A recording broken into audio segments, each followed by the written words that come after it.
Bismillahirrahmanirrahim. Assalamualaikum warahmatullahi wabarakatuh. Perkenalkan, nama saya Rizda Ramadhani dengan stambuk F1 C118069. Pada video kali ini saya akan menjelaskan mengenai fermentasi nata de coco. Istilah pada fermentasi. Fermentasi adalah proses yang menggunakan suatu substrat menjadi produk oleh adanya aktivitas mikroba. Fermentasi submergikultur adalah fermentasi yang melibatkan air sebagai fase kontinu dari sistem pertumbuhan sel bersangkutan atau substrat, baik sumber karbon maupun mineral terlarut atau tersuspensi sebagai partikel-partikel dalam fase cair. Fermentasi solid state merupakan salah satu metode fermentasi di mana mikroorganisme yang tumbuh pada substrat padat dengan keadaan air yang rendah. Fermentasi aerobik adalah fermentasi yang pada prosesnya memerlukan oksigen. Fermentasi anaerob adalah fermentasi yang pada prosesnya tidak memerlukan oksigen. Fermentasi mikroaerofilik adalah fermentasi yang pada prosesnya membutuhkan oksigen dalam jumlah yang lebih sedikit. Fermentasi spontan merupakan fermentasi bahan pangan di mana dalam pembuatannya tidak ditambahkan mikroorganisme dalam bentuk starter atau ragi. Fermentasi tidak spontan merupakan fermentasi bahan pangan yang dalam pembuatannya ditambahkan mikroorganisme dalam bentuk starter atau ragi. Fermentasi surface adalah fermentasi di mana substratum dapat berupa padat atau cair. Organisme tumbuh di substratum dan mengambil nutrisi dari substratum. Culture batch merupakan fermentasi dengan cara memasukkan media dan inokulum secara bersamaan ke dalam bioreaktor, dan pengambilan produk dilakukan pada akhir fermentasi. Culture fed batch merupakan fermentasi yang menambahkan media baru secara teratur pada kultur tertutup, tanpa mengeluarkan cairan kultur yang ada di dalam fermentor sehingga volume kultur makin lama makin bertambah. Kultur kontinu adalah kultur dengan nutrien medium diumpankan oleh sebuah pompa ke dalam bejana kultur yang memiliki volume tetap. Untuk fermentasi nata de coco sendiri merupakan jenis fermentasi permukaan atau surface fermentation. Fermentasi nata de coco dilakukan secara tidak spontan atau ditambahkan mikroorganisme. Fermentasi nata de coco dilakukan dengan kultur kontinu dan bersifat mikroaerofilik. Ruang lingkup fermentasi. Nata adalah biomasa yang sebagian besar terdiri dari selulosa ekstraseluler yang dihasilkan dari aktivitas bakteri Acetobacter pseulinum dalam proses fermentasi, dan merupakan salah satu makanan yang kaya akan serat. Nata yang paling umum ditemukan adalah nata de coco dengan media fermentasi air kelapa. Acetobacter pseulinum menghasilkan asam asetat sebagai produk metabolit primer, sedangkan produk metabolit sekundernya adalah selulosa. Acetobacter pseulinum meningkatkan produksi enzim selulosa sintetase yang berperan sebagai biokatalisator reaksi pembentuk selulosa. Adanya sukrosa dalam air kelapa dimanfaatkan oleh Acetobacter pseulinum sebagai sumber energi maupun sumber karbon untuk membentuk senyawa metabolit. Di antaranya adalah selulosa yang membentuk nata de coco. Skema fermentasi nata de coco, di mana bahan bakunya berupa air kelapa, kemudian fermenter mikrobanya berupa Acetobacter pseulinum, dan produknya berupa nata de coco. Pembuatan nata de coco menggunakan proses anabolisme, yaitu proses pembentukan senyawa kompleks atau makromolekul yang dibutuhkan oleh sel dari molekul sederhana dengan bantuan energi. Di mana pada pembuatan nata de coco, glukosa yang merupakan molekul sederhana diubah menjadi selulosa yang merupakan makromolekul atau senyawa kompleks. Bahan baku yang digunakan pada pembuatan nata de coco adalah air kelapa yang secara alami mengandung nutrisi yang dibutuhkan oleh bakteri pembentuk nata de coco. Bakteri pembentuk nata de coco di sini dimaksudkan adalah Acetobacter pseulinum. Penelitian yang dilakukan oleh Kiswanto dan Saryanto pada tahun 2004 menunjukkan bahwa redemen nata de coco tertinggi diperoleh dari air kelapa yang disimpan pada suhu dingin selama 16 hari. Untuk komposisi air kelapanya terdiri dari kalori, protein, lemak, karbohidrat, kalsium, fosfor, besi, vitamin C, vitamin B1, asam askorbat, dan air. Unsur karbon dalam air kelapa berupa karbohidrat sederhana seperti glukosa, sukrosa, fruktosa, sorbitol, dan lainnya. Sedangkan unsur nitrogen berupa protein yang tersusun dari asam amino seperti alin, arginin, alanin, dan serin. Fermenter mikroba. Nata dibentuk oleh bakteri asam asetat yang disebut Acetobacter pseulinum. Acetobacter pseulinum ditambahkan ke dalam air kelapa dan difermentasi untuk menghasilkan produk berupa nata de coco. Untuk gambaran Acetobacter pseulinum dapat dilihat pada slide. Bakteri Acetobacter Silinium dapat diklasifikasikan sebagai berikut. Yang pertama, kingdomnya berupa bakteri, divisinya berupa Photophyta, sedangkan kelasnya berupa Scicornicetes, ordonya berupa Pseudomonales, familinya berupa Pseudomonaceae, genusnya berupa Acetobacter, dan spesiesnya berupa Acetobacter Silinium. Sifat morfologi dari Acetobacter Silinium. Bakterinya berbentuk batang pendek, panjangnya 2 mikron dan lebarnya 0,6 mikron. Acetobacter Silinium memiliki permukaan dinding yang berlendir dan berupa bakteri gram negatif.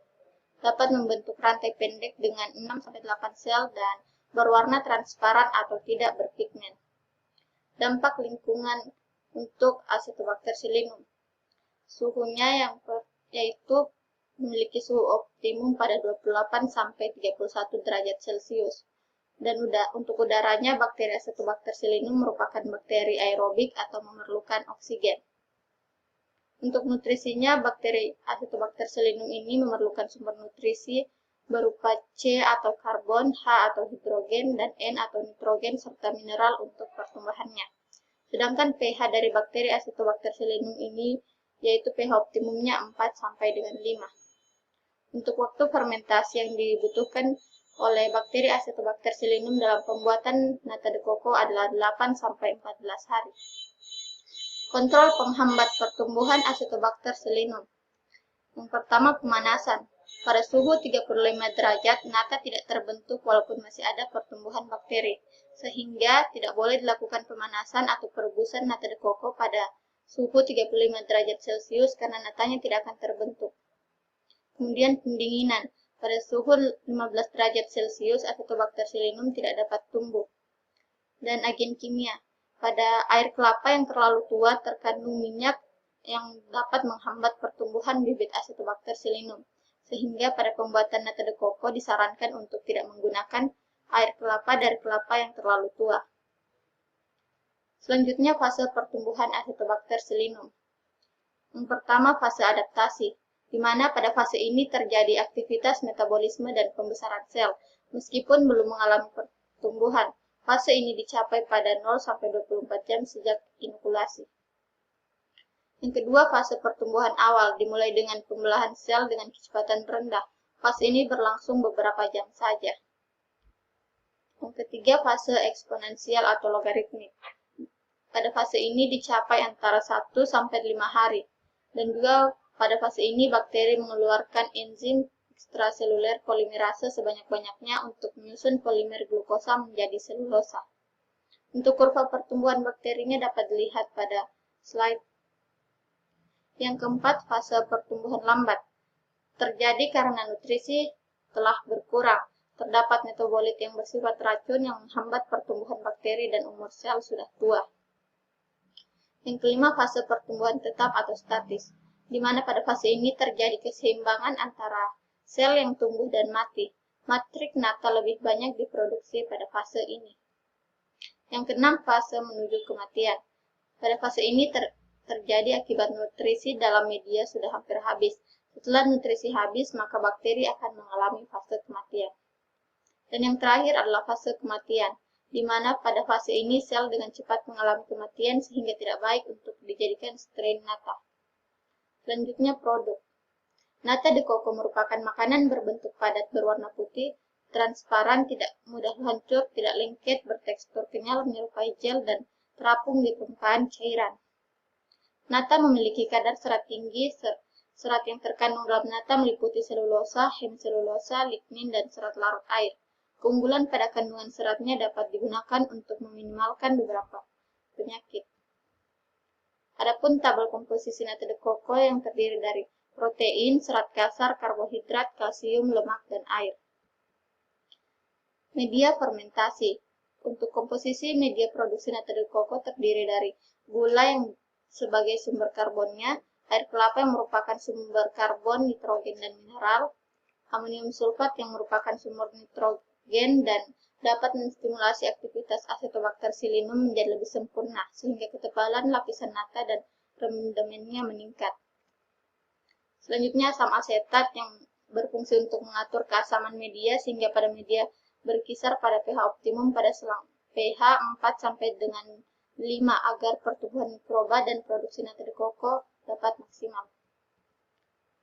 Untuk komposisi media pertumbuhan Acetobacter silinumnya terdiri dari aquades, glukosa, ekstrak yeast, bacto-agar, kalium dihidrofosfat, amonium sulfat, magnesium sulfat, dan asam asetat atau asam cuka. Untuk mendapatkan rendemen yang tinggi, sebaiknya digunakan wadah berbentuk segi 4 atau nampan dengan tinggi 5 cm sampai 10 cm sehingga permukaannya cukup luas. Tempat fermentasi sebaiknya tidak terbuat dari logam karena mudah korosif, yang dapat mengganggu pertumbuhan mikroorganisme pembentuk nata. Selain itu juga, tempat fermentasi sebaiknya tidak terkena cahaya matahari langsung, jauh dari sumber panas, dan harus berada dalam kondisi steril. Beberapa faktor yang dapat mempengaruhi aktivitas pembentukan nata yaitu tingkat keasaman atau pH mediumnya, suhu fermentasi, lama fermentasi, sumber nitrogen, sumber karbon, dan konsentrasi starter. Sumber karbon berfungsi sebagai penyedia kebutuhan energi untuk pertumbuhan bakteri dan pembentukan folikel nata, sedangkan nitrogennya berfungsi untuk merangsang pertumbuhan dan aktivitas Acetobacter silinum. Persiapan inokulumnya terdiri dari seleksi, di mana starter yang berkualitas baik adalah starter yang tidak terkontaminasi dengan ketebalan nata yang sedang atau tidak terlalu tebal dan tidak terlalu tipis, dan berada pada lapisan atas permukaan media fermentasi. Untuk pemeliharaannya terbagi menjadi dua, yang pertama penyimpanan dan penyegaran. Untuk penyimpanan, Acetobacter silinum biasanya disimpan pada agar miring dengan suhu penyimpanan 28-30 derajat Celcius. Mikroba ini dapat disimpan selama 3-4 minggu.